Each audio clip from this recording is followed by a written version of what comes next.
Right, well, fundamentally, this is our last teaching session of our day, and we'll go to around 4 p.m. Those of you who have got planes to catch and buses to catch and other things to catch, we'll have a pause at 4 p.m. and that'll be basically the end of our presentations. Some people yesterday indicated they'd like to hear about things like arrangements for new venues overseas and for our trips. For our trips, and also finances and revolving around trip and whatever. And those of you who wish to hear about all that, you can remain, and we'll probably do that until about 5 or 5:30, and then we'll have to pack up. Does that make sense? So those of you, we're hopeful that we will finish our presentation proper at 4, and then have a bit of a break where we can go to the toilet and other things like that, and then we'll come back and have that other discussion based on what we're thinking of doing for next year and the year after. That's our general plan. Let me have a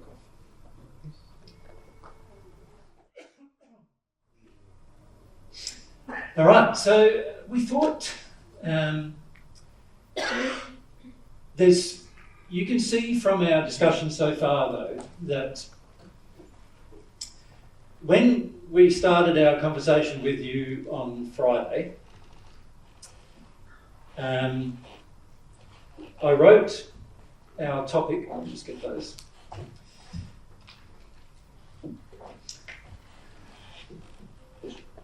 Pray for God's love.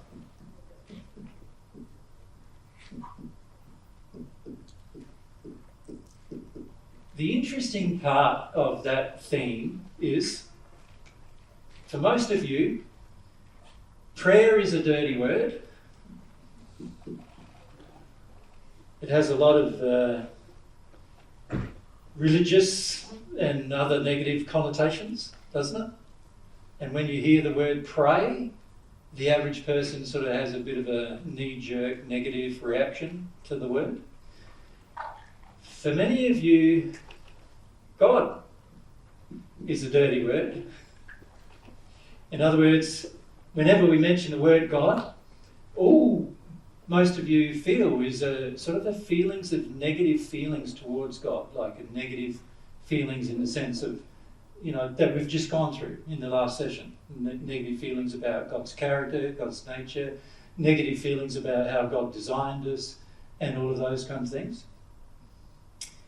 Can you see in those two things, if we can emotionally solve these two sets of attitudes, can you see that it's likely you would give prayer a go? But until you do emotionally solve the problems we have with those two things, prayer is going to be a difficult thing to do.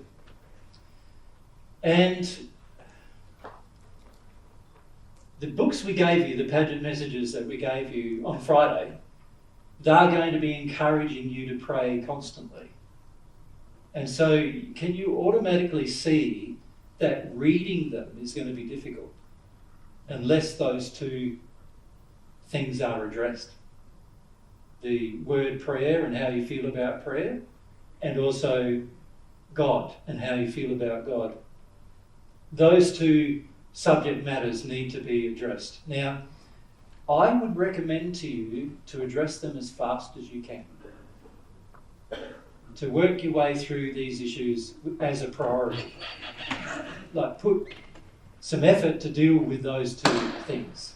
Your attitude towards prayer. Remember what prayer was? Sincere longing.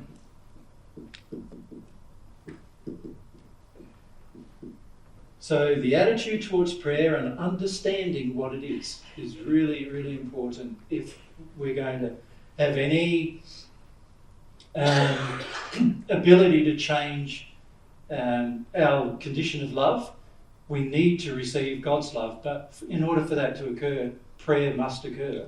And in order for prayer to occur, I need to understand what a sincere longing is, and also I need to not have a negative attitude towards the word prayer itself. Right? And then on top of that, my concept of God is going to have to be adjusted.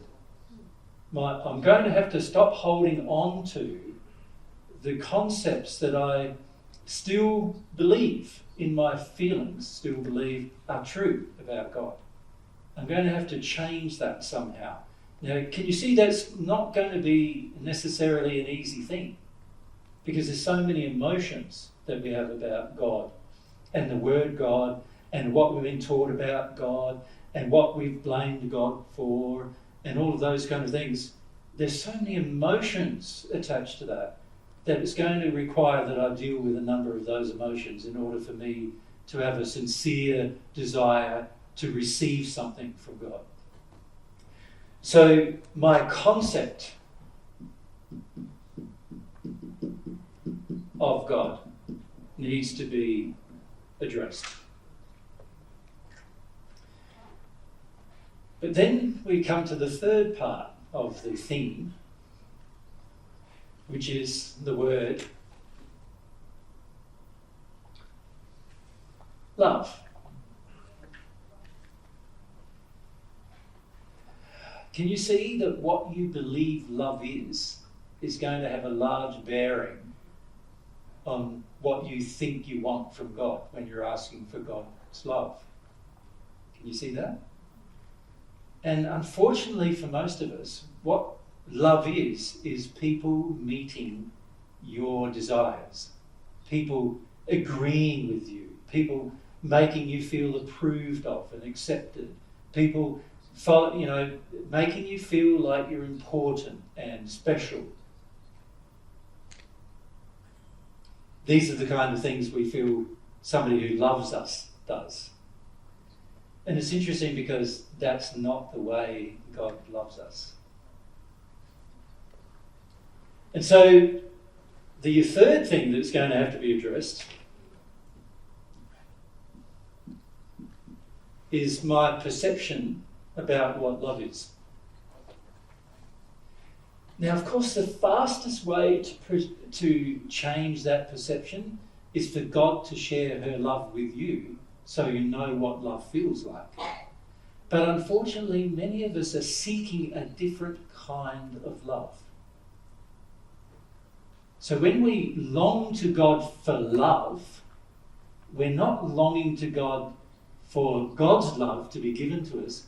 We're often longing for our own concept of love to be validated. Can you see the difference between those two states? One is that you are going to be open and accepting of whatever God wants to give you. Because remember we drew the diagram how we've got God's soul, and the human soul. Yep, a bit distorted that one, so I'll just straighten him up. Bit distorted that one too, so straighten him up. Right, human soul. And God has defined how love is transmitted from God to humans. And there are laws that control or govern whether that love can flow. They are actually scientific laws. They are laws just like the law of gravity, but pertaining to the operation of the human soul as it has its relationship with God. So there are laws that govern how love flows and when love can flow. And those laws are all governed by love itself, God's version of it. God's concept of love is the thing that governs the laws that control how the love can flow between your soul and God's. So God designed your soul to receive it, but only under the conditions where the law is obeyed. Now, if you are longing for a type of love that God doesn't wish to give, then the law is broken. So now you will not be able to receive God's love, because God's love only flows when the law is upheld. So if you have the feeling that love would do things like rub out your problems, cause you to not have to deal with your problems, cause there to be a magical solution, cause there to be no need for you to take personal responsibility. Make allowances for your sin. If you believe this is what love does, then you're not longing anymore for God's type of love. You're longing for addiction from God. And God won't respond. The law can't respond to your addictions. Does everyone grasp that? Have you any questions about that?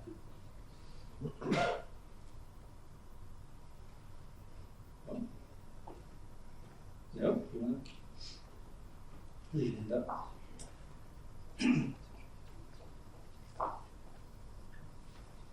So because you say we don't know what love is, but we want to pray for God's love, and God is the only one that can show us what love is? Yes, like, I'm a bit like, whoa, what? Where do we start?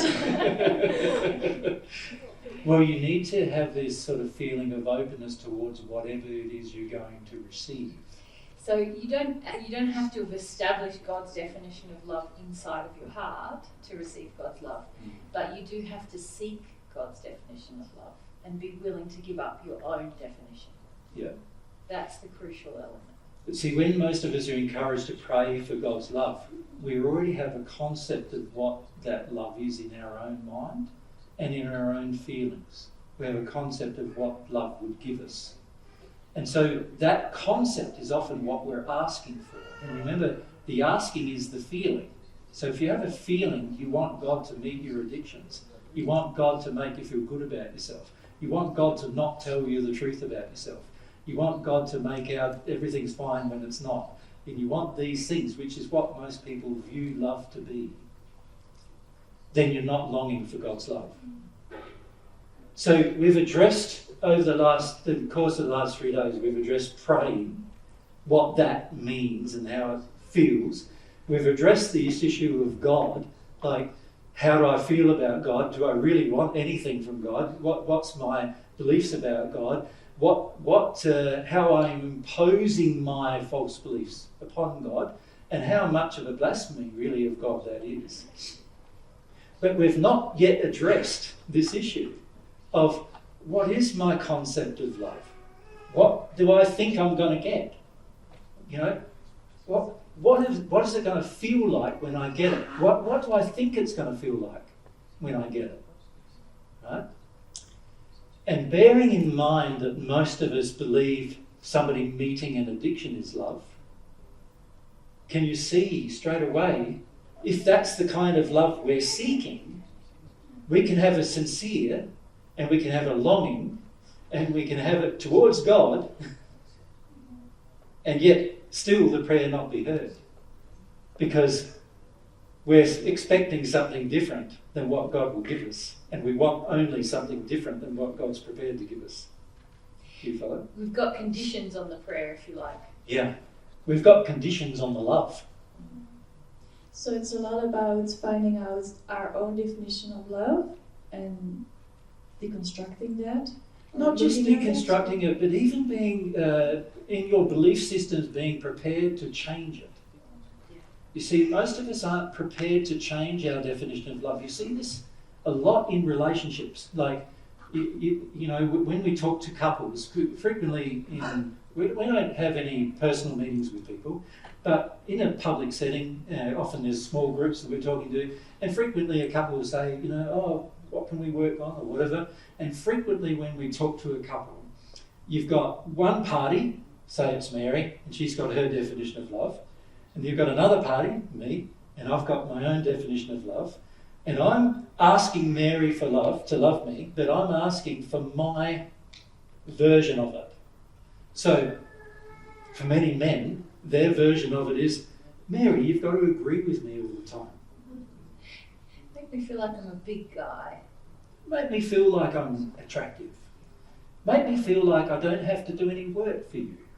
Make me feel like, oh, well, I think you should nurse me a bit too. Oh yeah, and also you should always want to have sex with me and never not. And also on top of that, you need to cook and clean for me too. That's my version of love, somebody looking after my physical needs. And when I come home from work and I'm really tired, you should be looking after my meal and you should be tidying up after me. And you know, when I leave my socks around the place and I leave my undies everywhere and I don't wash my clothes, well, you should do all that for me. That's what my mummy did, and she loved me. So that's my version. And also, unfortunately, it may be Mary's. So she may even be prepared to do all of those things because she thinks that's what it means to love me, right? And then she will have her own version. So her version usually is going to probably relate to her parents and her father and everything. Make me feel safe, do all the heavy lifting literally, and probably in decision making, and you know, just reassure me that I'm and if there's anything to do with a car, and there's anything to do with a bike, and there's anything to do with a house, and there's anything to do with a machine, kind. Yeah. You fix that. No, it's not up to me. That kind of thing. And then when I do all of that, she feels loved. Right? So now both of us are thinking this is what love is. I've got a concept of my own that I believe love to be. Mary's got a concept, sometimes in agreement with me, about what love would do, but sometimes also demanding of me about what I should do. Right? Which you might agree with as well. Or Which I might agree with. So if I've been brought up in a sort of very, what would you call it, nuclear household, I think they refer to it as, where, you know, the man does a whole heap of things and this is traditional, this is what he should do, and the woman should do these things, you know, the man goes out and gets the money. So if Mary's going out getting the money and I'm home looking after the kids, I no longer feel like I'm a man anymore, right? Because I've grown up in an environment that teaches me, no, the man does that. He goes out and does that, right? So I'm no longer seeing things the way Mary does anymore, right? So now, even though I'm thinking I'm loving and I want love from Mary, and she's thinking she's loving and she wants love from me, we're actually in complete disharmony about what love actually is. And then in other areas, we are completely in agreement about what love is. Even if, from God's perspective, both versions are wrong. So this is our problem. We have a concept of love inside of ourselves. So when somebody says to me, I long for God's love, I'm thinking I'm longing. What am I thinking? Oh, yes. When I long for Mary's love, I'm longing that she looks after me, cleans my clothes after me, and I don't have to take responsibility for much, and things like that. It makes me feel like I'm a great guy even when I hardly do anything at all. That's what I think love is. So what am I longing for from God? I'm longing for God to agree with all that. To give me the same feeling. With me having those very poor attitudes, I'm still longing that God gives me love and agrees with those attitudes. Yeah. And now if we go back to that example where we're the couple and we've got all our definitions of love are wrong, some of them agree, some disagree, and go to your question, do we have to deconstruct each one of those things? We could. It would take a really long time. If we just made one change, both of us, which is we are open to a definition of love which isn't ours at the moment. That's all we'd need to do to receive a new definition. Yeah. It's hard to emotionally do that. You have to emotionally when you're do some attached work, to it emotionally. But you don't have to intellectually go analyse, this is what I do, and I can see logically, or that's not very equitable. That's the natural love path, doing all of that work. Yeah. But the divine love path, as we call it, is being humble enough to feel any pain you have in relation to your definition of love and being willing to let that go in favour of God's definition. Yeah. If that is in your prayer, then you can even have a false definition of love. but God will be able to show you where it's false. I don't understand yet how I can do that emotionally. It's tough because you're going to want to impose your emotions. And frequently our definitions are attached to our worth. Yeah. And this is where it gets really tough, because you start thinking, but I want this from God, and I think that that's love, and you're not prepared to be humble enough to accept God's definition of love, and instead you want to hold on to your own. And there is a big problem with that when it comes to prayer, because God's going to share with you her version of love, and for many of you, you're not even going to recognise it as love. In fact, some of you will recognise it immediately as pain. And what I mean by that is many of you feel very pained when somebody says the truth about yourself with you. But God views that as love. So when God shares a truth that you don't want to hear with you, and you don't want to hear it, you're going to think, that's not love. That's not somebody loving me. That's somebody trying to cause me pain, trying to pull me down, trying to make me feel bad about myself. That's not love. And then when somebody else comes along like a spirit and they go, don't worry about that.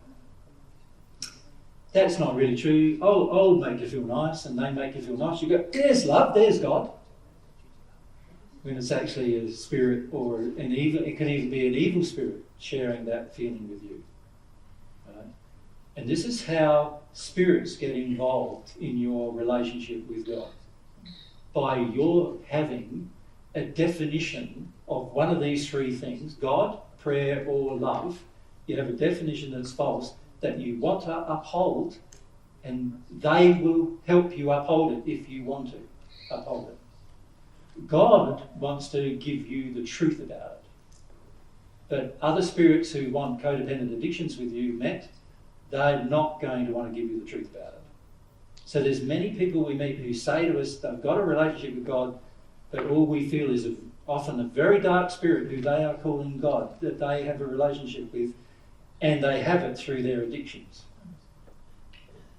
So a prayer could be, let me be open for a different version of love. Spot on. Yeah. Yeah.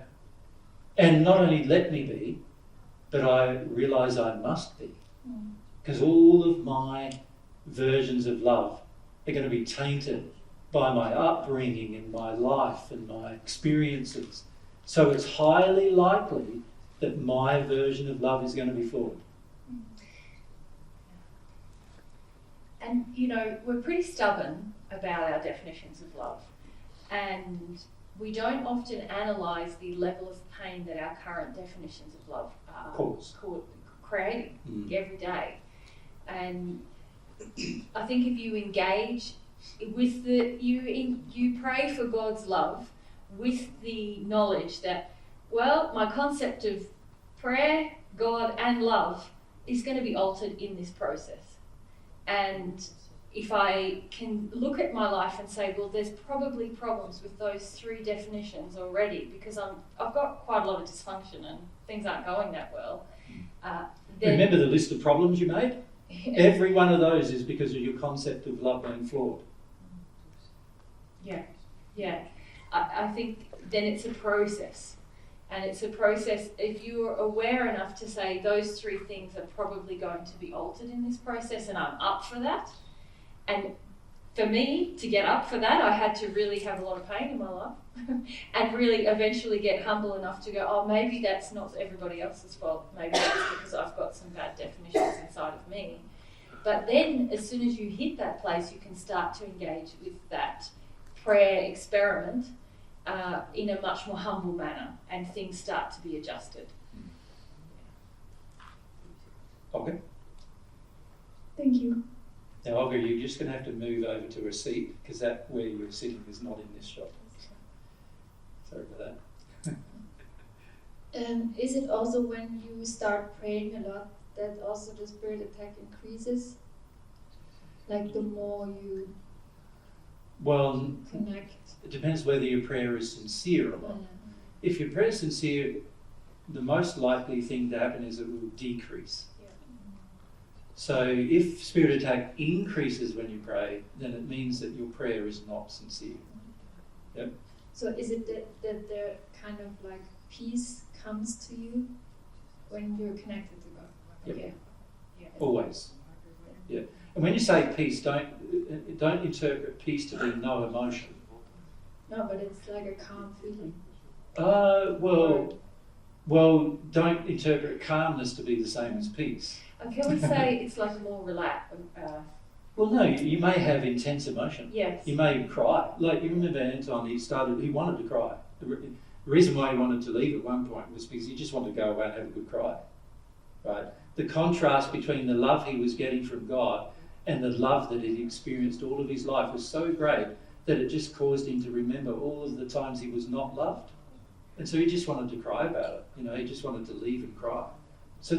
So you'll feel something, and then you'll realise, that also creates a lot of contrast with the things that weren't good, that were out of harmony with love, you know. And in the process of that, you might have to cry, you know, to just get over it, to feel something different. I think what you're referring to is it's more like a single mind, single focus. Like there's not a busyness about it. It's not calm as we might normally define it, but it's when you've had a lot of spirit attack, suddenly that's clear and you're consumed by your experience. Yes. Not by somebody else's. Yeah.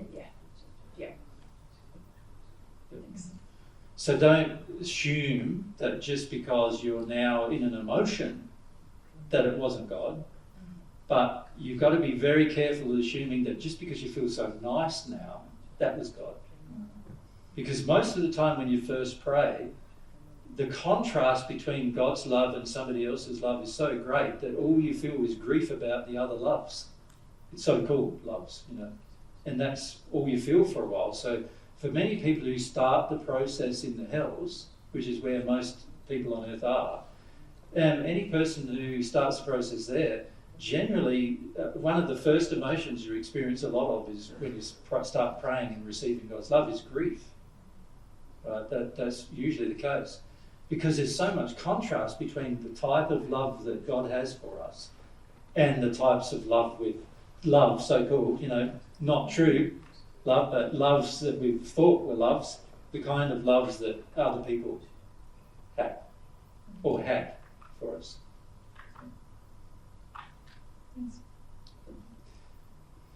Right at the back.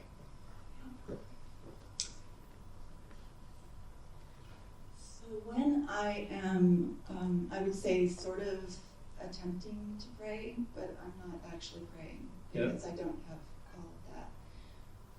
Does God he's still aware that that's happening? Yes. And my spirit friends know that's happening? Yes. And my desire is probably having some effect. So well, I'm saying... it depends whether it's sincere. Okay. Does that make sense? Yeah, I would just like to know when I'm trying, and I know that it's not like working. Yeah. It's still having. Well, be careful of this. This is a thing to be careful of. Many of you have believed in your past that trying is good enough. And as long as a person tries, they should get the effect they want, even if the trying isn't that hard, or the trying isn't that sincere. As long as you put in an effort of some kind, you should get what you want. Sorry to interrupt. I think my question comes from a problem with disappointment. Yes. And feeling like often on the path to trying to build a desire, yes. I experience disappointments, and then it can be very hard to keep. Yeah, but remember Anton yesterday? He tried for a whole month praying, had no effect, and he was disappointed. Right? But he didn't think maybe it's because initially he thought it just doesn't work, rather than thinking he was doing it wrong. There was something wrong with his either desire, the sincerity, or the longing, or his view of God, or himself. Now, in his case, it was his self in relationship to God, this view that he had that was preventing him from sincerely longing. Right? One of the things I must say to you, and this is something Mary and I talked a bit about this morning before we came. This is something that many of you feel love doesn't do. It's going to be really simple. Many of you believe love never says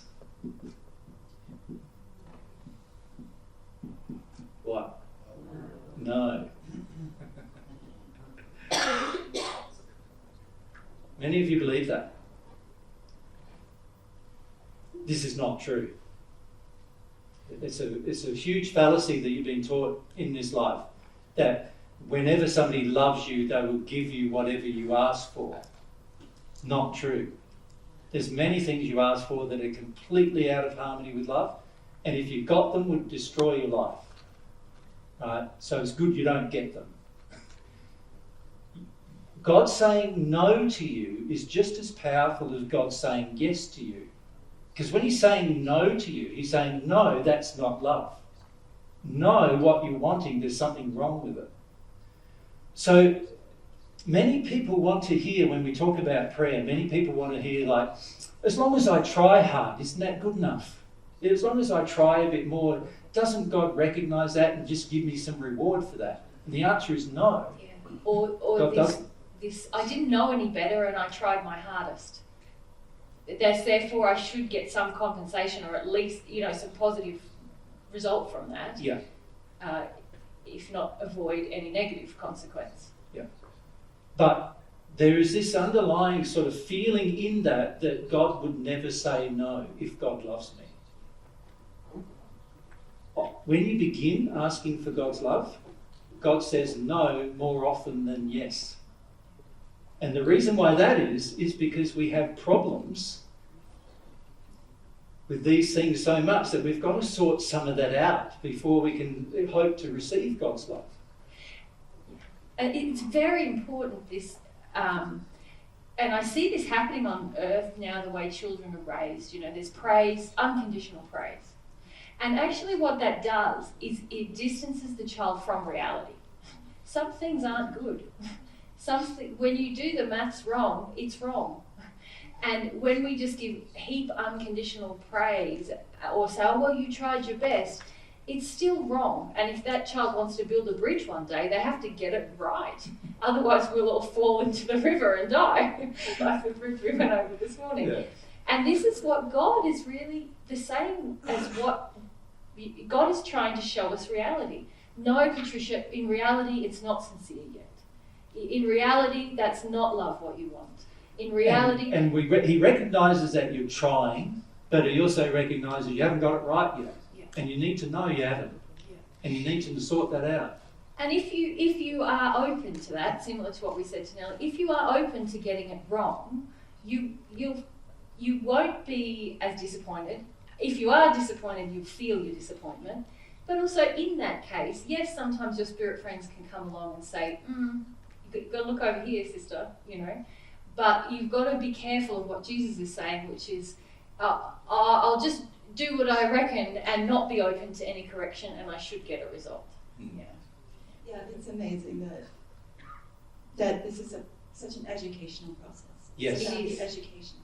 Very. Yes, God has you in this educational process, and as long as you engage with a humble attitude, you're going to learn so much, even when it's no, still not it, still not it, still not it, still not it, still not it. A month later, still not it. 2 months later, still not it. 5 months later, still not it. You're getting real frustrated and angry, and there you go again, there's your demands. Still not it. That kind of thing. And a lot of people sort of feel that God should respond based on effort rather than sincerity. And that's not true. This is one of the things we wanted to discuss with you about prayer that most people think about prayer. There is a very strong concept in every Christian faith and also every Muslim type of faith as well, and that the more you do something regularly, it proves you're holy, and it also should work. It shows you're sincere. It shows you're sincere. So for a Muslim, 5 times a day, right? You bow, you ask God, you pray to God, and you say a rote thing, and that proves that you were sincere. That proves that you're sincere. To God it doesn't. It doesn't prove anything. It's a pointless exercise, actually. It's on this physical level. Yeah, where we're living at the moment, there's a church bell that rings every quarter of an hour. All 24 hours. 24 hours a day. And, many Christian faiths created these church bells to remind you to pray. Now, if you prayed every quarter of an hour, 24 hours a day, God would not answer most of those prayers at all. Because it would be a demonstration of your own misunderstanding of what prayer is. Right? So, why they ring the damn church bell 24 hours a day is anybody's guess, but it's got nothing to do with God, a relationship with God, or a proof of a relationship with God. Nothing at all. But most of us believe, put in the effort, you should get the result. Put in the effort, try hard, get a result. And this does not work with God. What works with God is you obey the law, and then you get a result. The law in this case, remember I said, the law is God, the soul of God, has laws that govern the flow of love between God's soul and the human soul. Right? The human. There's laws. The laws control whether the love flows or not. You in harmony with the law means the love will flow. You out of harmony with the law means the love won't flow. It's exactly the same as the law of gravity. The law of gravity has a certain effect. If you try to do things out of harmony with it, like get on top of this building, jump off, you're going to hurt yourself badly, right? Because the law is operational and you just ignored it. You just ran away from it. Whether you were ignorant or you weren't, or you were thrown off, or you jumped off, or whatever else might have happened, you tried to fly and didn't engage that law properly, you're going to get the result. The same goes here. The answer when the law is broken is consistent. There's a good reason for that consistency. Without consistency, you wouldn't know what to do.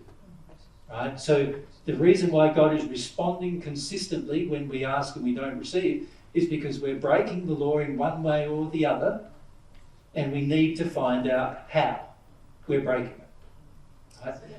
Very important.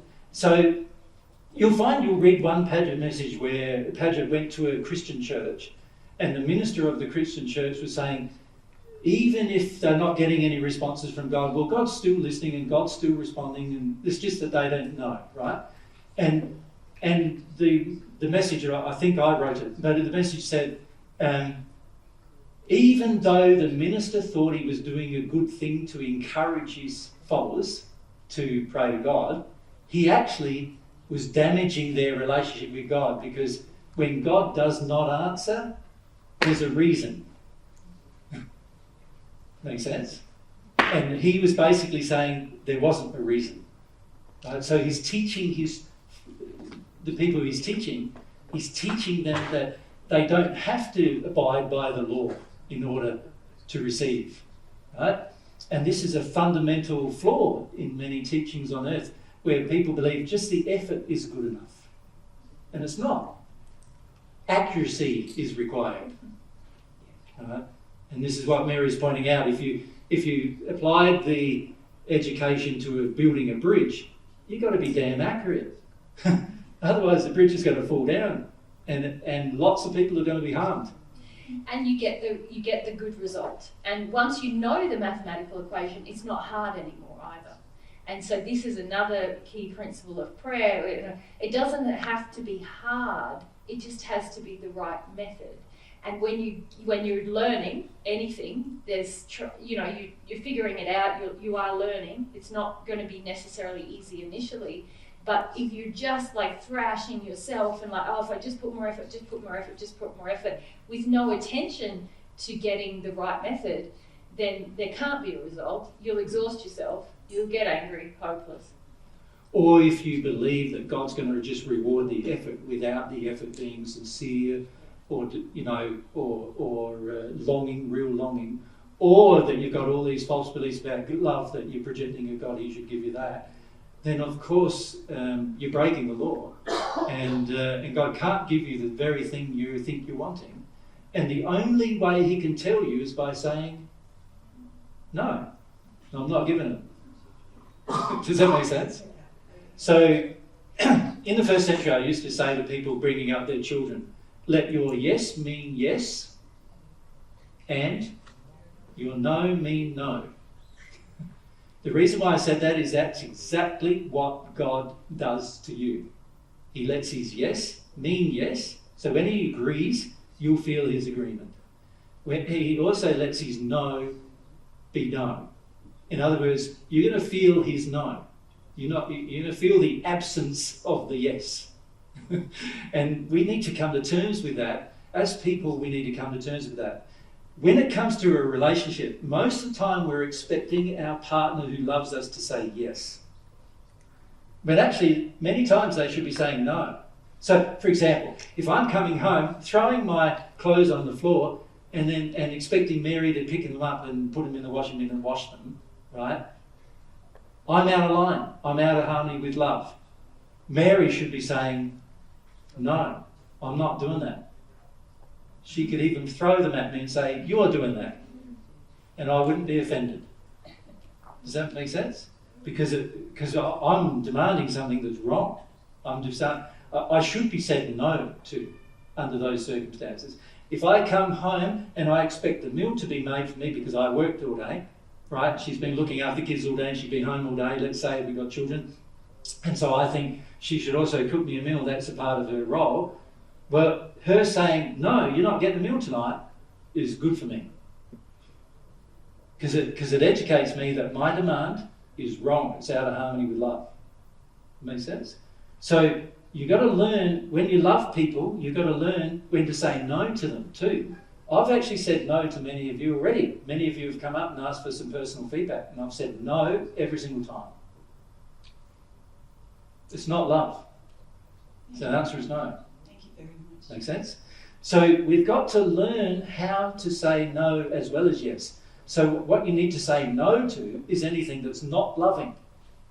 You've got to learn how to say no, even to yourself, actually. Right? So, when you want that, you want that chocolate, or you want that coffee, or you want whatever it is that is an addiction, Some of you it's drugs, some of you it's marijuana, some of you it's like worse drugs than that. Some of you it's like spirit interactions, and some of you it's like I want some sexual interactions with women or with men, and you want these things. You've got to learn how to, it's an act of love of self to say no to the things that are bad for you to yourself. So to not allow yourself to do them. Now, when you receive God's love, it's easier to do that. Because then you can measure the love and you can feel what love is. And you get to a point, even when you receive God's love, that the reason why you want these things dissipates, and then you don't even feel like you want them anymore. So after that, you don't even think of asking for it. But while you have addictions, you are going to be wanting things that you believe it's loving for other people to give you. And the best thing to do to you under those circumstances is for somebody to say no to you. Just like God would. Make sense? Yeah. So don't be offended with God for saying no. And don't think that if I just try harder that I'm going to get a different answer to no. Actually, it's great to know that I finally have a parent, who's being a good parent. Yeah. Consistent parent. Consistent and teaching. Yeah. Now, God doesn't punish you along with the no. Many of your parents have done that where they've said, no, and because you asked for that, I'm going to hurt you in some way. Smack you even, or whatever. God doesn't do that. He just says, no. Thank you very much. Right?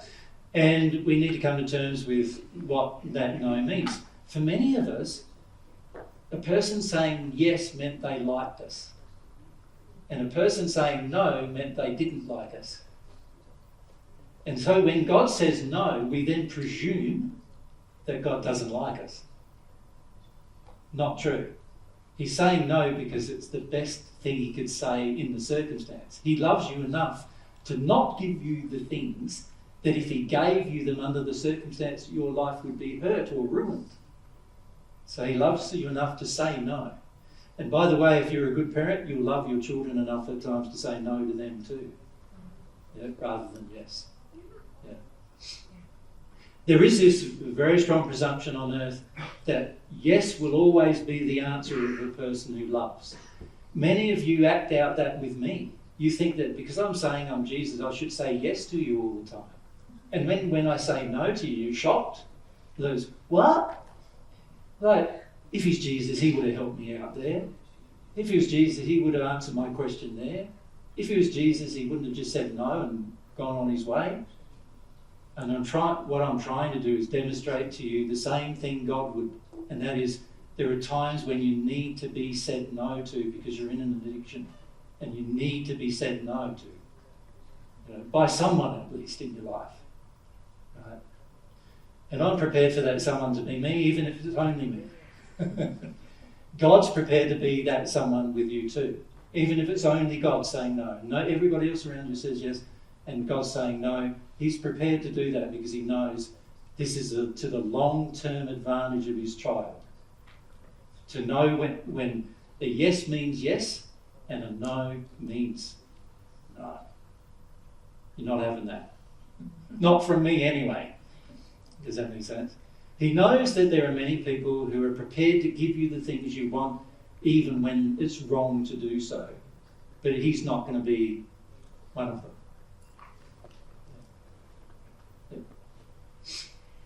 I can go to Johnny and All straight across. Andrea. Yeah.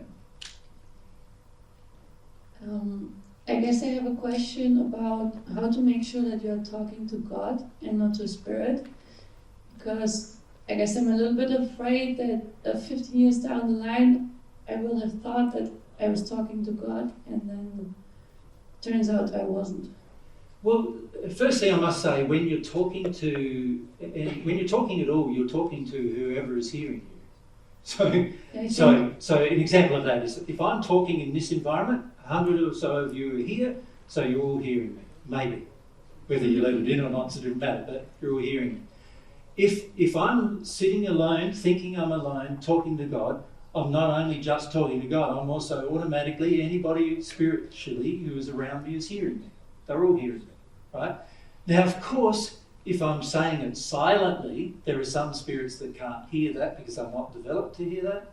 And then there are other spirits who can hear that because they've developed enough to hear that, right? It's not about who you're talking to that's the problem. I think I should specify receive love. That's what It's about who you're listening to. Yeah. And who you're receiving things from. Do you understand the difference? It's not who you talk to that's going to cause you trouble. It's going to be who you listen to that's going to cause you trouble. Right? So, when you do pray, who are you listening to? Who are you receiving things from, is the question. Now, that is going to be dependent upon your sincerity, your truthfulness with yourself in particular, but also with everybody around you. The people who are attracted to your insincerity, your lies, are the same people who are going to harm you. And the people who are attracted to your sincerity, your truth, are the people who are going to help you. So, if I'm in a personal state of insincerity when I'm praying, the people who are going to answer my prayers are not going to be God, and it's also not going to be any spirit associated with God. It's going to be a spirit who does not care about my sincerity. And what if you think that you're sincere? Well, that's a state of self-delusion. And there's not much I can do about somebody's self-delusion. The only person that can change a self-delusion is the person themselves. You see, it gets down to what you want to believe, doesn't it? Fundamentally. If you want to believe good things are good when they're bad, well, naturally you're in a state of self-delusion. You're deluding yourself. You're denying the truth. Any person who wishes to deny the truth is going to attract spirits who help them deny the truth. That's an automatic process that occurs through the law of attraction. The only way you're going to attract God or any of God's children who love truth is for you to love truth. That's the only way. And this is where it gets quite difficult for many people who pray, because many people start praying but they still love the lie. They still love the illusion.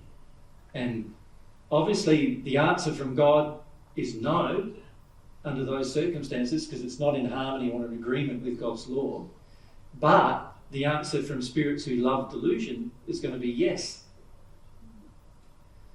And there is little I can do for you to determine that.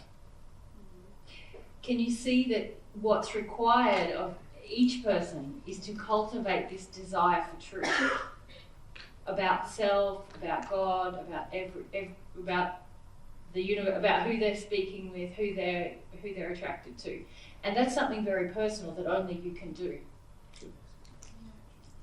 An example is, there are some people on earth who feel that God is with them all day, every day, telling them what to do. You know, they say, you ask them why they did that, and they say, oh, God told me.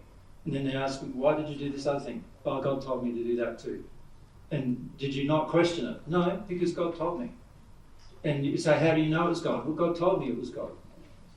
So God told them that I'm God and I'm telling you what to do and you should do what I do, what I'm saying. Now, based on the laws that I've taught you, does that sound like something God would do? Because what is it doing? It's in disharmony with free will, right? God wants you to do what you want to do, not what he wants to do, right? So any spirit who's doing that is a spirit who is evil, actually, telling you what to do, right? Now, they can tell you all sorts of things. Like we know people who are guided by spirits who tell them to go on the stock market and put their stock on this, and sure enough, it grows really well and they get lots of rewards for that. And in fact, some people have become multi-millionaires from spirits telling them what to put their stock into, right? And then other spirits come along and tell them, oh, they tee up relationships. Some of the people in this audience have had some relationships teed up by spirits. They say, there's the guy, he's your soulmate, go for him. And sure enough, you go along because of some sexual addiction or emotional addiction, go along. And sure enough, down the track, you find out what didn't work out so well, but you just thought you were obeying God or obeying the inclinations of a God that's telling you what to do. God does none of those things. Not a single one of them. So that's an example of us wanting a result and being prepared to listen to a spirit claiming that they're going to lead you into something that's good. And yet, in the end, you end up in quite a dark place. So the man that I know who has made millions off of the stock market from spirits telling him what to do, he's in a very, very dark place. Not much you can do to help him because he wants that. Right? He's heard divine truth. I've even told him directly that that's what's happening. He's more interested in the money than he is in following the principle. Right? There's little a person can do to help a person who wants that. Right? So maybe a good way to verify whether you are actually receiving God's love and not from the Spirit is that you feel yourself changing, becoming softer, and the definition of love is changing internally. Improving, yes. So your honour of free will should be improving. Your honour and respect of others should be improving. Your love for others should be improving. You become less selfish, not more selfish. There's a lot of ways to measure whether you're a more loving person or not, right? A lot of ways. And if the inclination from the spirit you think is God is telling you to do things and it's causing you to respond to what he's telling you, then you know straight away something's up there. Because God would not do such things. All God does is provide advice, when we want it. So I can ask God, is it good to do that or bad to do that? And God can say, well, it's bad actually. God can just give you that answer straight away. But God won't tell me what to do about it. God won't tell me that I should do that or should do that. Does that make sense? Yeah. Like, that's up to me. That's my will. God would say, what do you think you should do? Knowing what you know about love and knowing what you know about will and knowing what you know about feelings and so forth. What do you think you should do? So a bit like you are doing with us as well. Yeah. That's right. That's why I'm not the cult leader that people claim, because I won't tell you what to do. I'm just saying to you, here's what's right, here's what's wrong, here's God's truth, here's not. What are you going to do? Well, it's up to you. It doesn't even concern me if you decide to neglect all of what I've said and do the opposite. There's many hundreds of thousands of people who've listened in this life to me who have done exactly that, and I'm not offended. I don't have this sort of feeling that everybody should listen to me, right? And in fact, anybody who does have that feeling with you would be out of harmony with love, because you don't have to listen to anybody, even God. God doesn't even have the feeling you should listen to God. Right? But God does have the feeling it would be wonderful if you did, because you'd have a happier life. Right? And that's the feeling I have. It would be wonderful if you could listen, because you have a happier life. Yeah. Not just happier life now either. A happier life after you pass, in the spirit world, happier life everywhere, not just now. So God is inclined to give you gifts and wants you to experience happiness, but if you choose opposite, God's not going to be offended. He's not going to punish you for that, for your bad choices. The bad choices alone, the results of them will be enough. Does that make sense? Like, God's not like some punishing parent that goes, you made the bad choice, so no matter what the result of your bad choice was, which will probably be bad, I'm going to make it worse. God doesn't do that. God doesn't try to make things worse in your life just because you made a bad decision. Right? God's always trying to make your life better, but he also knows that sometimes you need to feel the consequences of your bad choice in order to change your choice. Yeah. Thank you. We're up to John, John, did you please. still? Yeah. How does a no from God feel? Is it like simply that you don't receive anything? Yes, if you don't receive anything, the answer was no. It's not like a. It's not like God's going, I'm not sure whether I'm going to respond to Johnny or not today. You know what I mean? It's like yes or no. The truth is that if you do things in harmony with the law, and this applies to anything you do with God, in harmony with the law, you will always get a result. Always. God never does not answer something. He always answers something. The problem is, for most of us, we're getting no a lot, and we're interpreting that as no answer.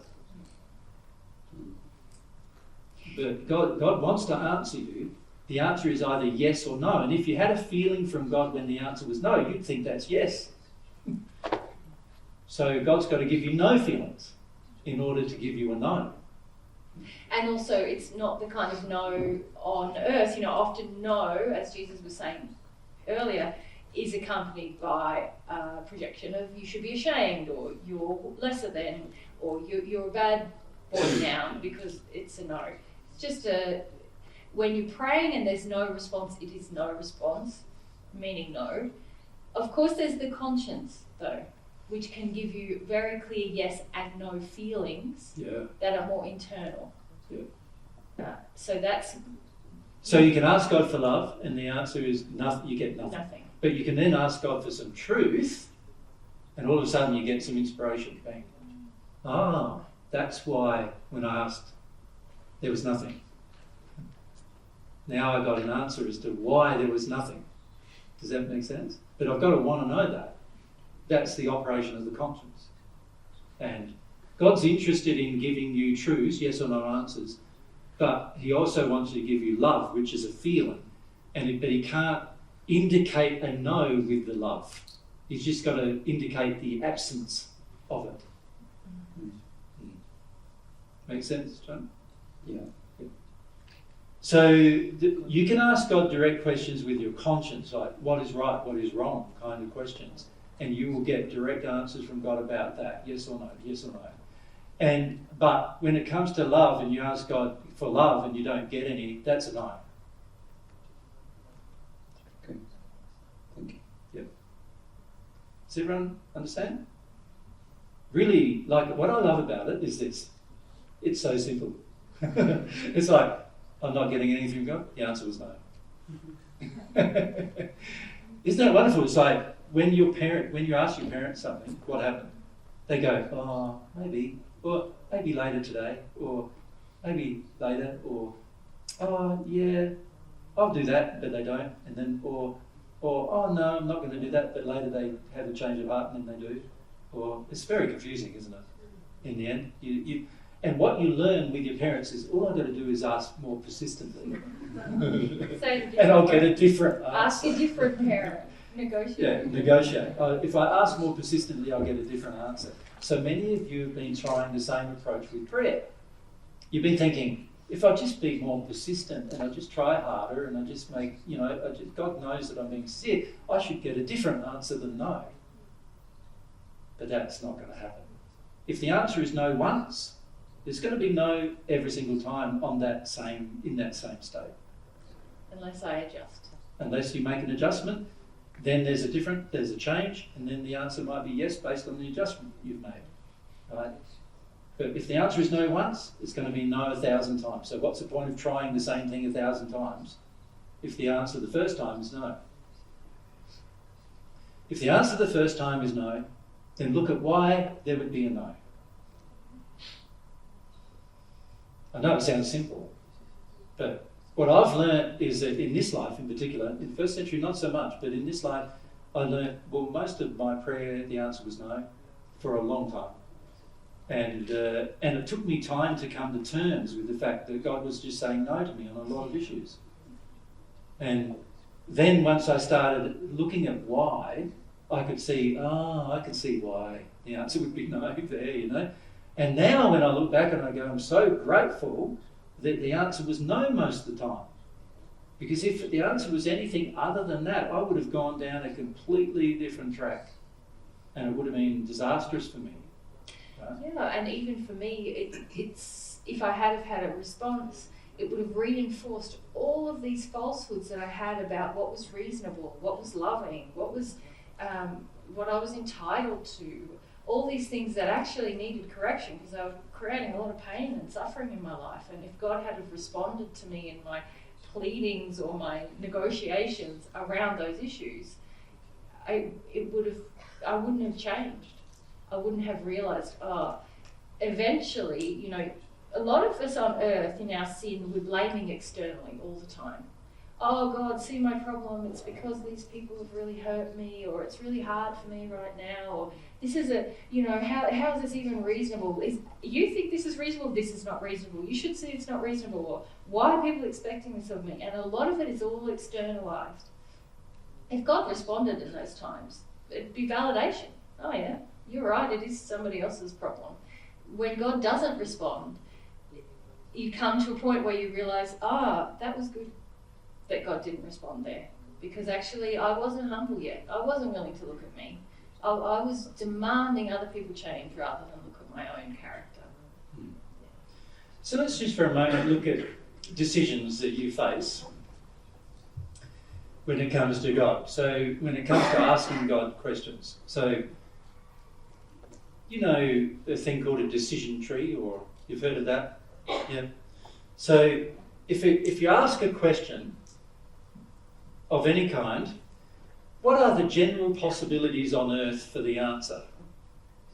The possibility is yes, it's true, isn't it? Another one is no, it's not true. Right?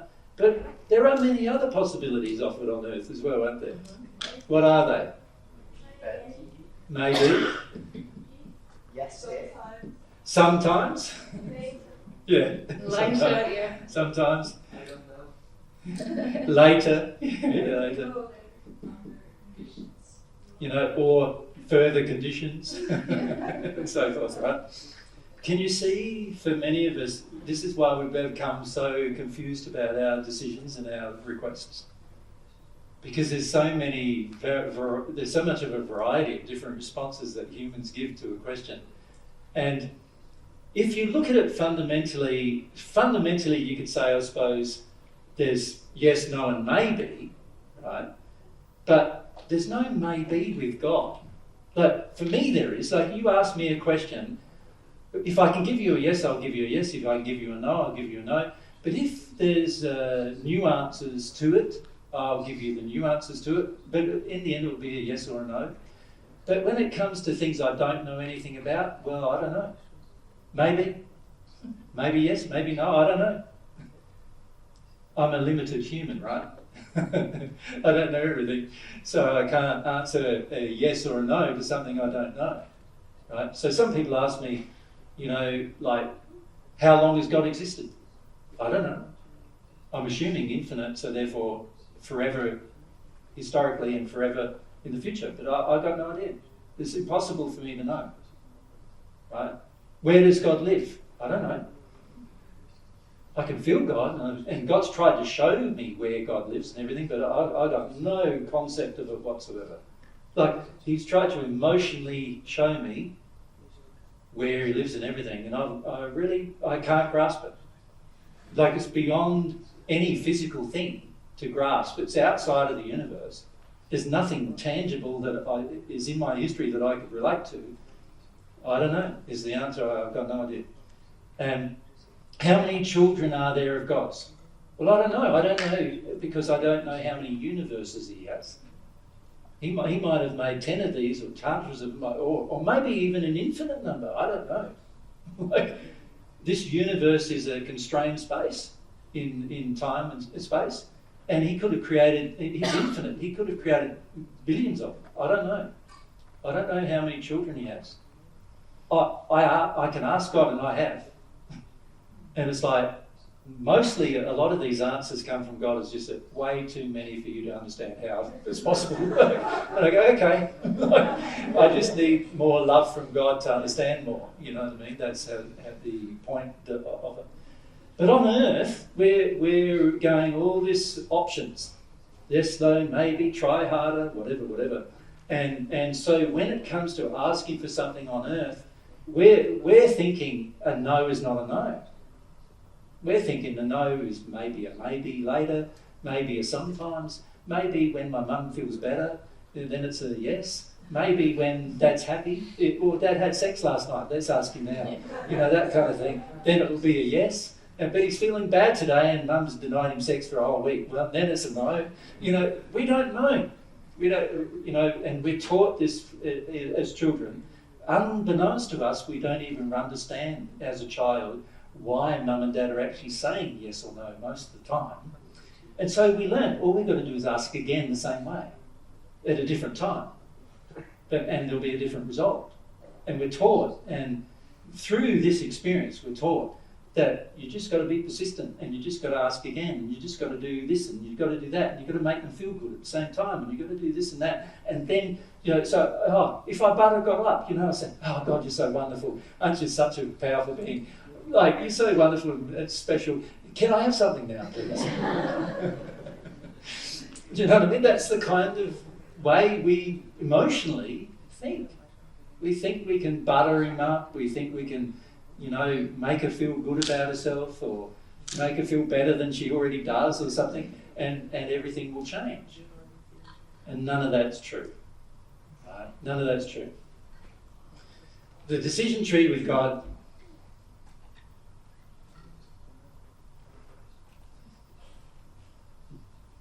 is fundamentally that with an addition.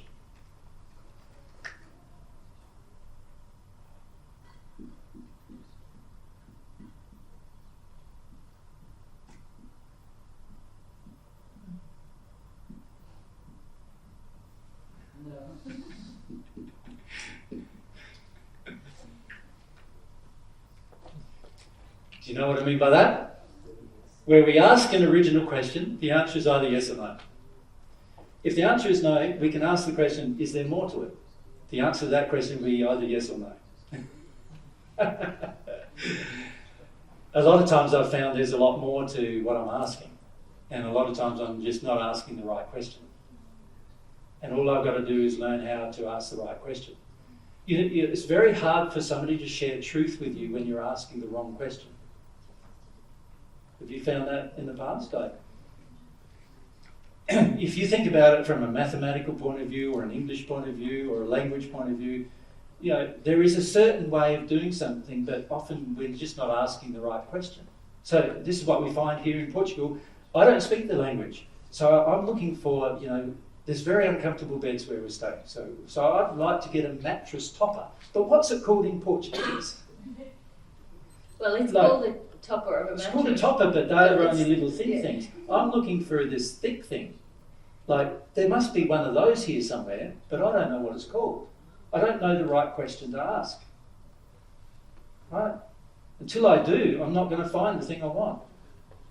And this is something that I've learned with God too, is that I need to learn to ask the right questions too. Like, God wants me to think about it, to ponder. What is the right question? What am I looking for? What answers what am I trying to get answers to? Why am I trying to get those answers? Ponder. And once I ponder, I go, I understand the question I need to ask. This is exactly how I found God's love in the first place, in the first century. There was a time when I did not have it. And then I asked. But I didn't think to ask for many years, till I was a teenager. I didn't ask, I received some younger when I had feelings for it. But it wasn't until I was a teenager that I worked out how to ask and what to ask. Yeah? So it took me that long to sort that out. Good.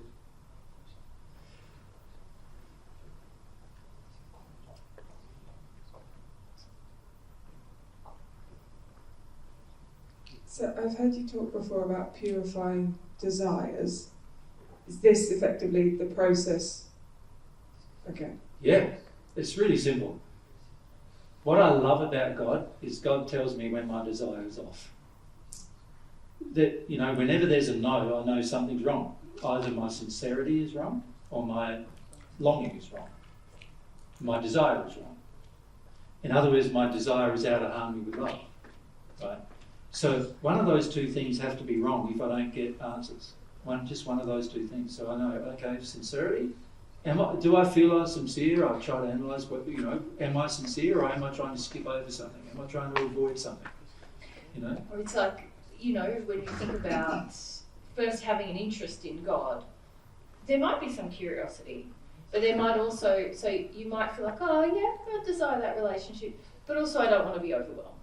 So we need to purify that desire so that we're willing, if that relationship involves being overwhelmed, we're willing to let go of that fear of being overwhelmed. Now, okay, I might be willing to be overwhelmed, but just don't show me too much about, don't tell me too much truth. How I'm sinning. Okay, that's got to go if I'm really going to have this connection. So this is the purification of the desire. Yeah. Okay. And in each case, there's a yes or no, like from God. It's like, no, I'm not going any further than that. You've got to deal with something. Yeah. And whenever the flow of love stops, got to deal with something here. It's wonderful. It's like, straight away, I've got to deal with something here. Something new I've got to deal with. And then it's a matter of discovering that thing. Now, one thing I must say about the discovery of things is that you're only going to discover based on how sincere your seeking is. So many of us have learned, just ask mum and dad for something, they'll give it to you. And there's no effort, no requirement of effort in many parents now. Like they just hand everything over to their children. Like the children love a sport, so what do? They run around every night after them, taking them to the sport. They buy all the equipment for the sport for them, and then next week the child makes a different decision and wants a different sport. So what they do is they put all of those things in moss balls, and then they go and get another, different garb for the sport, and a new racket for that sport, and a new ball for that sport, and whatever.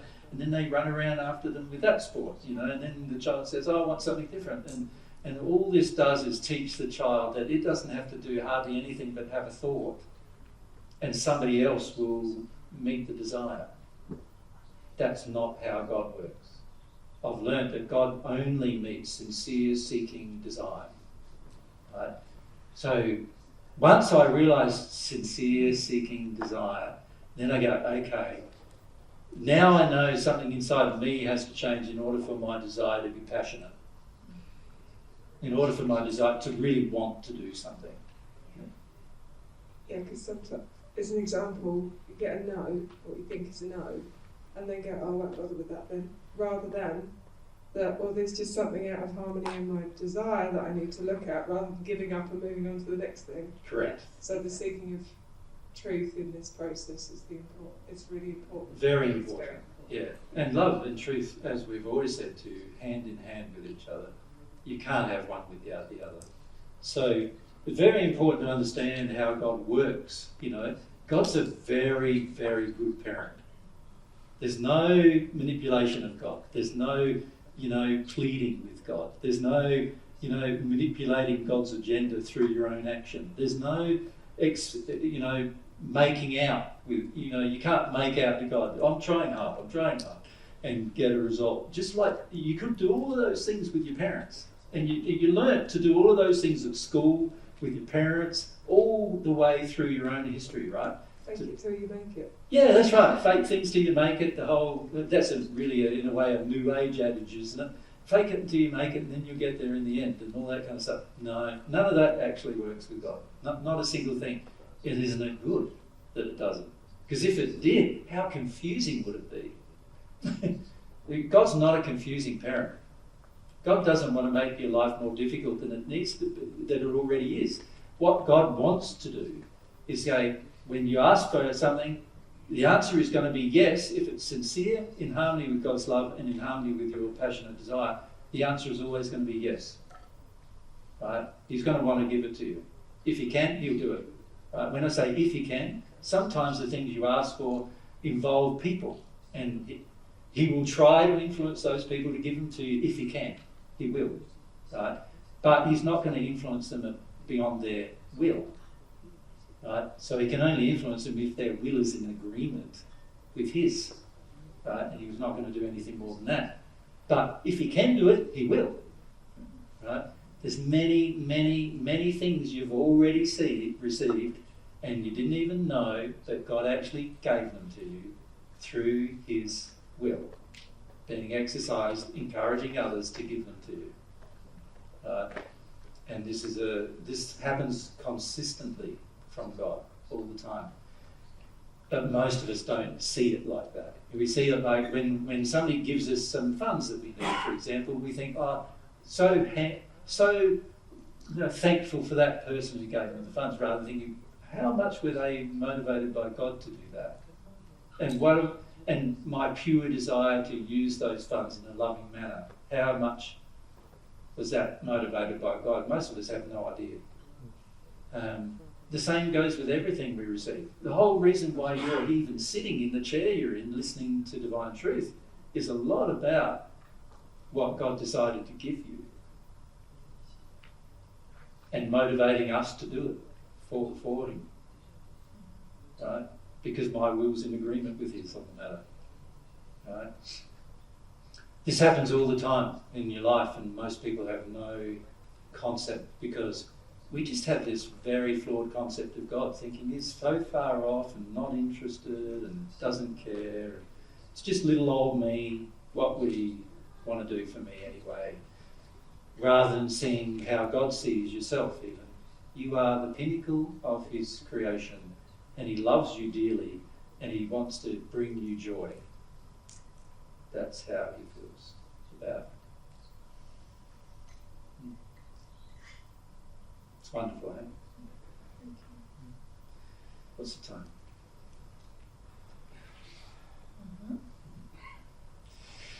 Okay. We can go down. We've got right up the back there we haven't. Yeah.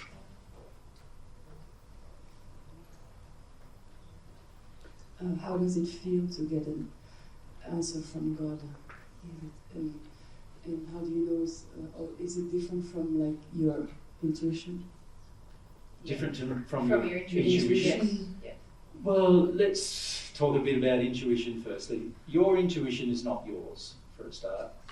It's spirits who are inclining you towards a certain thought and who are trying to help you go one way or the other. Now, if they are evil spirits, then your intuition is going to be to do an evil thing, and if they're good spirits, your intuition is going to be towards the good thing, right? So that is more to do with how spirits influence you. With God, it's very different. God's the most gentle of all influences, of all responses. And when I say the most gentle, it's gentle, but at the same time, very powerfully felt, usually by the individual. Initially, it's really interesting because the average person, when they first start praying, they sort of feel like, oh, I think I feel a little different. So once they have a few prayers and they're sincere prayers, they go, I think I feel a little bit different. I'm not sure whether I do or not. That's how small it feels at the beginning, right? And you'll have seen this if you read the pageant messages, and we would like to encourage you to read them. Like, not just read them once either, but read them over and over again, because it will help you greatly to understand these principles. But in the pageant messages, there's examples of spirits who started praying, and they said, I sort of feel different, but I don't know whether I've received God's love or not. I sort of feel like something's up, but I don't really know. And that's because you can receive just a tiny little bit of God's love to the point where you're sincere or have a longing is the degree in which you're going to receive it. So if your longing is not very strong and your sincerity is only just developed, then obviously it's just going to be a tiny little bit. And for some of you, you receive it and you go, oh, did I receive it? I can't. I don't know if I did. Right? It'll be like that. But what will happen if you keep praying is that eventually the feelings will get stronger and stronger. And in fact, in the pageant messages, the same person who said, oh, I can hardly feel it, a few months later he came to pageant and he said, I'm now overwhelmed by God's love. I cry, like he's emotional every time he receives it. So he started out with this just little, hardly knowing the difference in his life. And then a couple of months later, he was just getting overwhelmed by it all the time. And he said he knows with a certainty what God's love is now. Does that make sense to you? Yeah. So don't think that what's going to happen is you're going to have to measure it over time. You understand what I mean by that? Mm-hmm. Yeah. A lot of times you don't know that something's happened until afterwards. Right? And this is particularly the case when you begin asking God for love, because when you begin, your desire isn't firmly established. You have many, many false beliefs. You have many false beliefs about love. You also have many false beliefs about what sincerity is.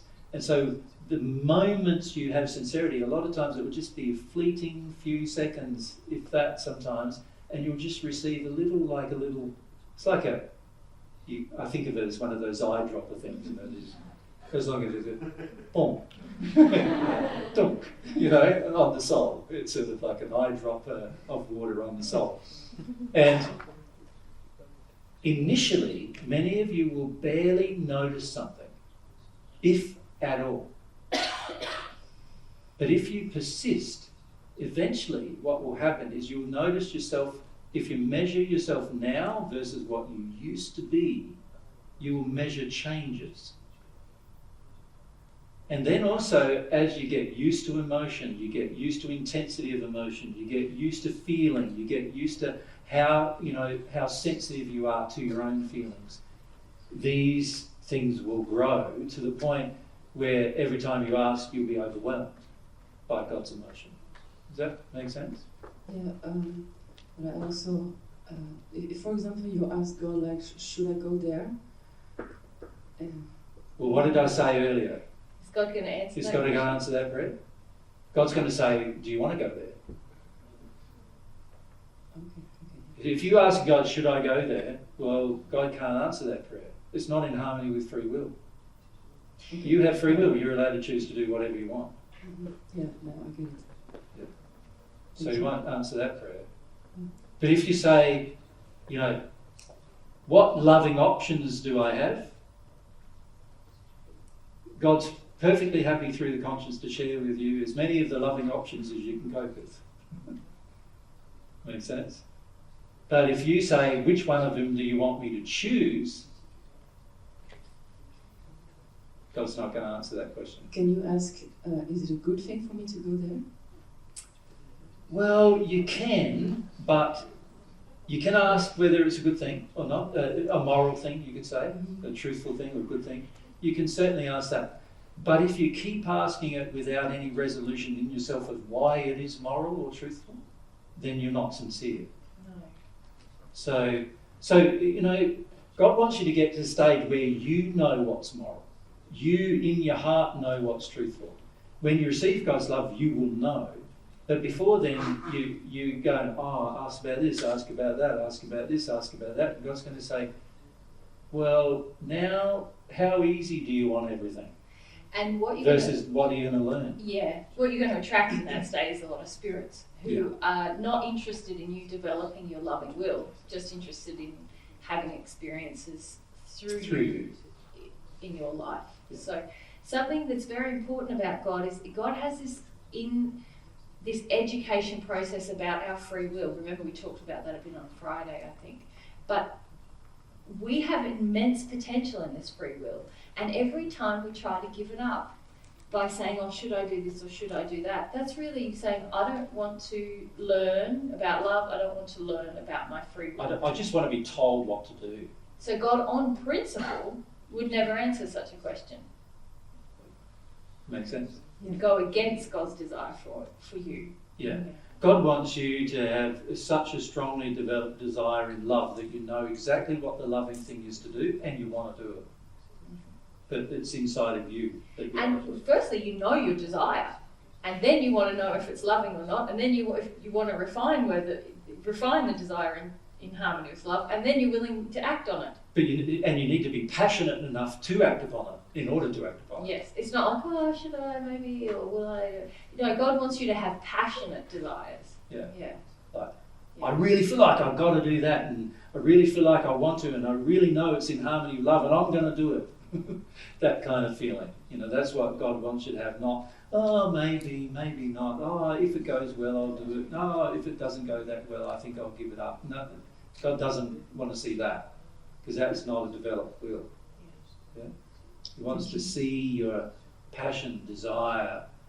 Some of you have learnt passion and desire in your private lives with regard to work and other things, haven't you? You already had that in different areas. You just haven't asked yourself whether it's really loving or not yet. But you do know, some of you, how to have passionate desires and follow through with them and everything. Persevere. Yeah, and you're pretty strong on them. You make them happen. Some of you are like really strong on them, make them happen. So you've learnt the lesson of what it means to feel passionate about something, but maybe not what it feels to be loving about something yet. Does that make sense? And God's trying to educate you in all those areas so that you're passionate and loving and sincere. That's what God wants for you. Yeah. He knows that when you're passionate and loving and sincere, you will act, and every action you take will have a reward. Even if there's no perceived reward physically, there will be a reward spiritually. There's huge rewards for people who try to do things on earth even if they fail. So when you try to take a loving action on earth in harmony with your passion and in harmony with your desire and in harmony with love, and let's say it all fails, like you could say I'm a failure really, right? You could really. It's like in the first century I was there for teaching divine truth I started teaching when I was in my early 20s actually, but when I started teaching when I became one with God I was 31 and I died when I was 33 and a half. I didn't live a very long life. And look what happened to Christianity afterwards. What a mess. You could say I'm a failure, really. Right? But God measures my intention. So I was rewarded based on what could have been created, not what was. Well, that was also about the use of your will. You did everything, you developed your will so much in harmony with love that you were willing to do whatever was needed to reach the loving outcome. Yeah. And you weren't punished or negatively compensated for the will of others that prevented your loving will coming to fruition. So it's not like we were talking before with Patricia about this concept of, oh, just try really hard, but it's not really the development of a loving will. No, it's many principles in God's universe are based around this expression of will and willingness towards love that is rewarded. So it's the same in repentance. In repentance, the state is, I am willing to feel all of the harm that I have done and to compensate for it personally. God, I'm willing to do that, and I'm very, very sorry about it. And then God can intervene because you already have developed your will so much that you want the loving outcome, even if it means pain for yourself. It's the same for Jesus in the first century. He developed his will so much that he was going to go for that outcome no matter what, even at expense to himself, not out of a sense of lack of self-love, but or sacrifice. Or sacrifice, that's the word. But just a passionate exercise of the desire because it's good and loving and beautiful and good for everyone. Brought me, as well as many others, a lot of joy. Yeah. So that is always rewarded, even if the will of others intervenes and prevents that loving outcome.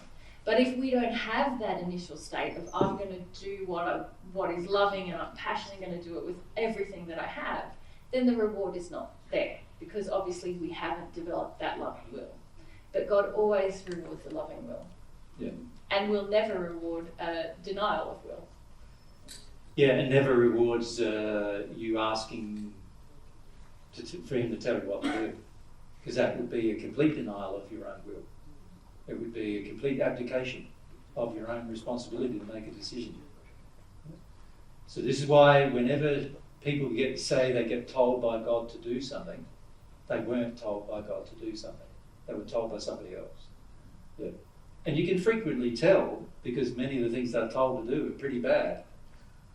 You know? And so you can easily tell that it wasn't God. It was someone else. Somebody who was pretty evil or bad. Yeah. No good spirit either will tell you what to do. It's a way to measure your company, your spirit company. If they're telling you what to do, you're in bad company. If they're leading you towards self-destruction, you're in bad company. If they're leading you towards the destruction of others, you're in bad company. Yeah. These are easy, simple ways to tell what kind of influences you're under versus, and also your sincerity to be under those influences or not. You know, it's easy to go along with things suggested when your inclination is in the same direction. So an example of that is a man who wants a relationship, sees a woman and goes, oh, I find her sexually attractive, I'm going to try to get her into bed straight away. His inclination is bad. His emotion is terrible towards women. His inclination is bad. Needs to be addressed, right? Now, a man who continually does such things, one after the other women in a row, obviously his inclination is very bad. And he's probably got his own inclination in alignment with a lot of really bad spirit inclination to do such a thing. It's not the kind of thing God recommends a person does. Right? So all these people who say, oh, the whole tantric sex scene, that's in harmony with God. No, it's not. It's not in harmony with God. It's completely out of harmony with God in so many areas because it's against many of God's laws. Right?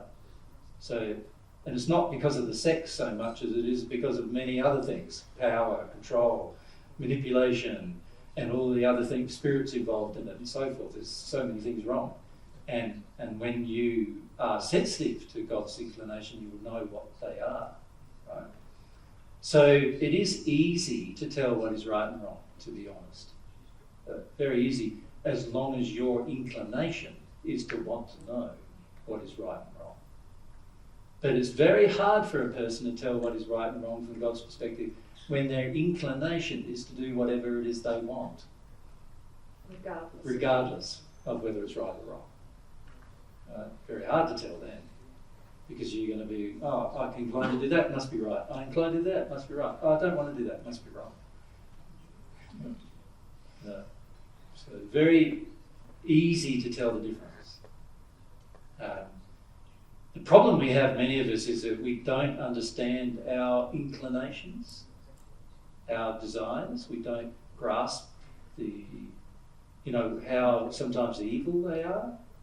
And then on other times, we have good desires, but we're not willing to put the passion into them because we're worried about what people think or what people will do with that, Or we just want to be cool and we just want to look cool while we're doing it. Or we don't want to try and feel like we failed. We Yeah. don't want to feel sad. We Yeah. don't want to feel we had a dream and it wasn't fulfilled.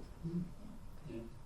So these are all things that your relationship with God will sort you out with. God's the sorter of people. Yeah? Separator. Thank goodness there's somebody because we need it. I used to say in the first century, the separator of the sheep and the goats. Yep. He's a sorter of people. He works out those who are inclined, who are inclined towards good. When I say inclined, who want to do good, because you can be wanting to do good without being inclined to do it. Because there's just a difference between the sin you have then and your inclination. You can have a motivation that's beyond your sinful condition.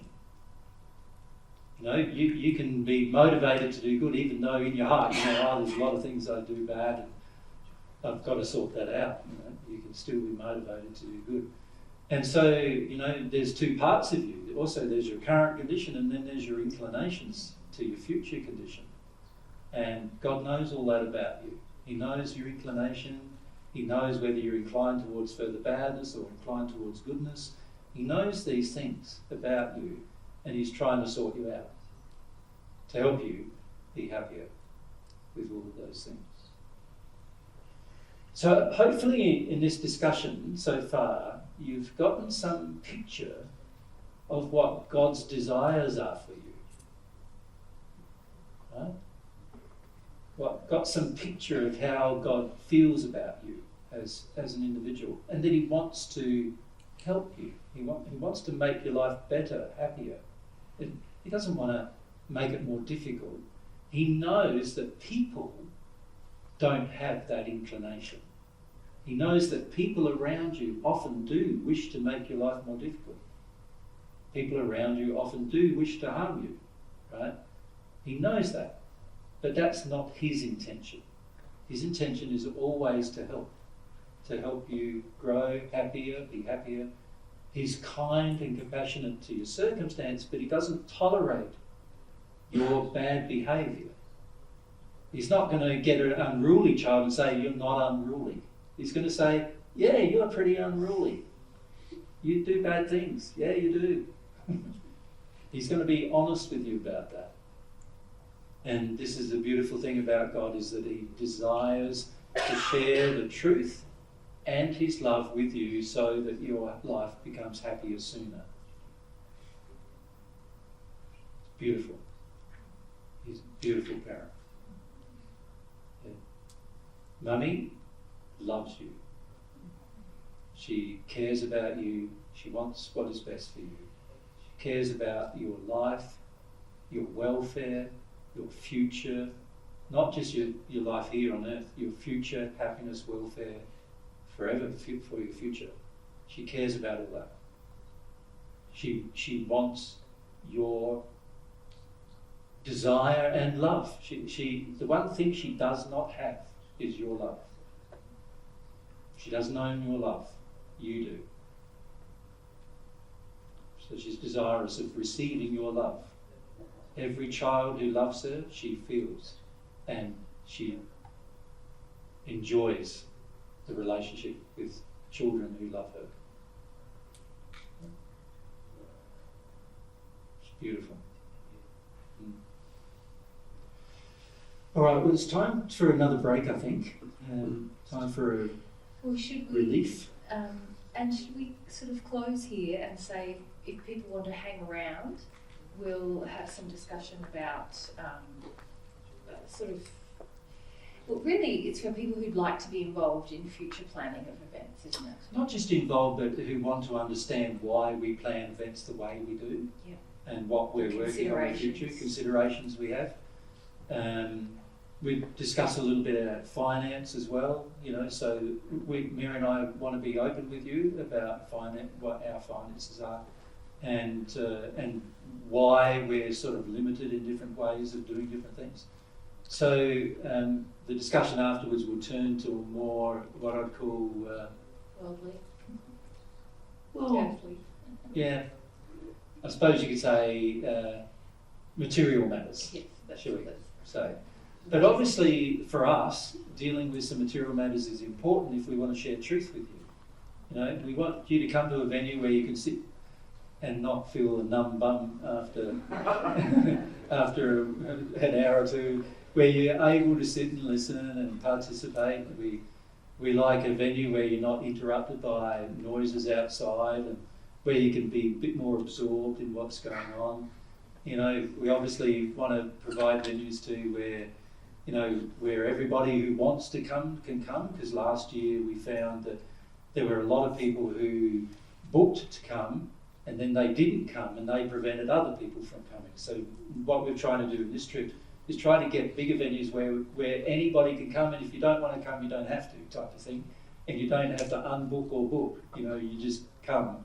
And this is very helpful in the sense that all the people who are sincere end up coming. And so it's still loving to cancel your booking. It's still loving to cancel your booking, but we didn't have to handle. We got venues large enough that there's no need for any waiting lists. So anyone who wants to come can come. Make their plans and come. They don't have to get off a waiting list or whatever. Yeah. But we do have other considerations. So if you do book and don't come and don't cancel, that's still quite inconvenient for us, because there are other things that we consider in terms of resources, like we gave the books this time, and there's other things that we think about. So if you can please uphold the loving principle of cancelling your booking if you're not going to come, it does help us. But we're aiming now not to have any more waiting lists, and it's very spacious, this venue. We haven't filled all the seats, but it has been quite comfortable, and it has meant that we haven't had to worry. If lots of people wanted to come at the last minute, then they could all fit in here. Yeah. So we have some requirements we would like to talk about with you afterwards. Firstly, emotional requirements, some of them, and then other ones of them are more physical requirements. And we'll talk to you about all of those things after we have a break now. But for now, the material we wanted to present to you is presented. It is done.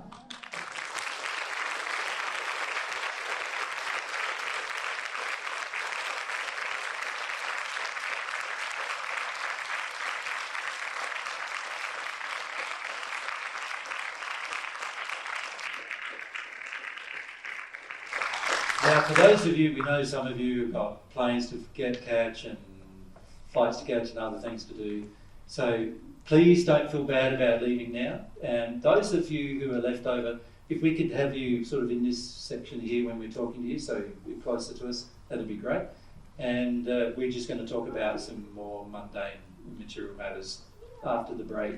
And then after we've done with that, which will probably be around the 4:30 mark, we're hoping, or 4:45, somewhere like that, then we really just need our team here who are going to help us pack up. Mary and I need to make sure that all the things that we've got here are dismantled and put in the appropriate boxes and all these other things, and there's a certain method to it. So many of you, I know you want to help us pack up, but you're not going to be able to help us. We need to have the people who know how to help us with these things helping us. And then we hope to see many of you at some point in the future. We're hoping to be back in Europe next year.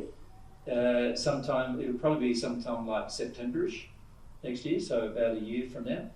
And we hope to see many of you. We're thinking at this stage that it might be Germany, France and Portugal, or it might be just Germany and Portugal at this stage.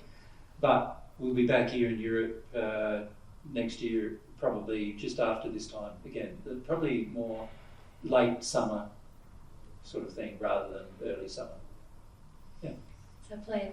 Before we leave, I would just like to thank our helpers. So that's been Nellie, and you can help me, Nellie, with all your helpers. There's been Julie and Tim. Rui, of course, has offered a lot of assistance. Nicholas, also with equipment and so forth. Pierre helped with the whiteboard. Who else has been a helper? Charlotte. Yvette has done a lot this weekend. Dennis helped to find the venue initially. Yeah, so we'd just like to thank thank all of those guys people. very much.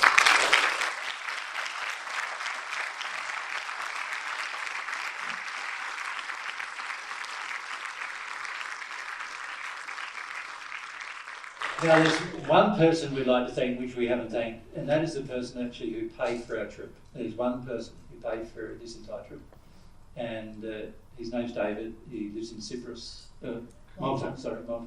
And we'd like to thank David for giving us the funds to do this trip. Making this possible.